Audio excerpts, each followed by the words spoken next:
Bonjour à tous, on commence ce tour de la presse sportive par l'information de la journée d'hier. Ça y est, c'est officiel, le Paris Saint-Germain a un nouvel entraîneur pour la saison prochaine. Il s'agit de Thomas Tuchel. L'Allemand a signé un contrat de 2 ans dans la capitale.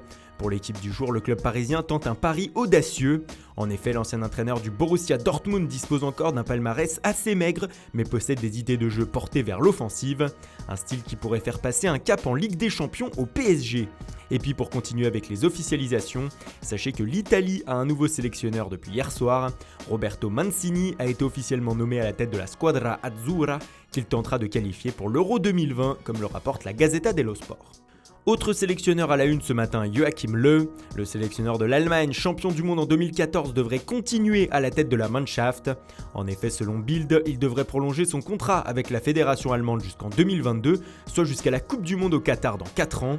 Un choix fort qui pourrait intervenir juste avant la Coupe du monde le mois prochain et sans douter d'une contre-performance allemande en Russie. On quitte l'actualité des entraîneurs pour celle des joueurs et les premières rumeurs mercato commencent à fleurir un petit peu partout en Europe. Ce matin en Italie, le Corriere dello Sport dévoile une information assez surprenante.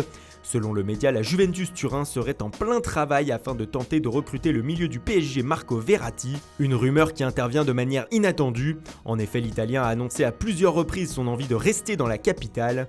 Juste en dessous, le quotidien parle encore du Paris Saint-Germain, mais concernant le dossier Gianluigi Donnarumma, selon le journal, le club champion de France et Liverpool seraient les deux clubs en première ligne afin de recruter le jeune portier du Milan AC.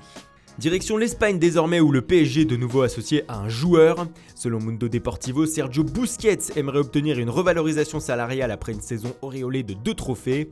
Cependant, la direction du Barça ne serait pas très chaude pour répondre favorablement à cette demande, ce qui alimente les rumeurs. Le média croit savoir que le Paris Saint-Germain et Manchester City seraient à l'affût si la situation tournait au vinaigre. Et toujours concernant le Barça, le club catalan insisterait désormais sur le dossier Clément Lenglet. Selon Sport, les négociations s'intensifieraient avec le français. Les Blaugrana pourraient payer sa clause libératoire au FC Séville qui est de 30 millions d'euros. En Angleterre désormais, les sommes folles pour des défenseurs ne semblent pas passer de mode.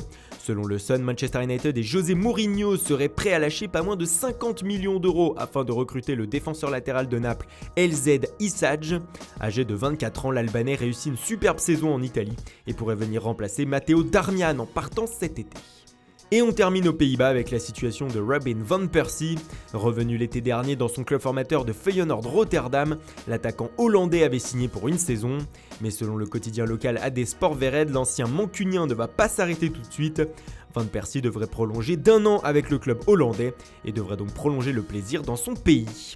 Voilà, c'est tout pour aujourd'hui. Merci pour votre fidélité. Bonne journée à tous et rendez-vous dès demain matin pour une nouvelle revue de presse.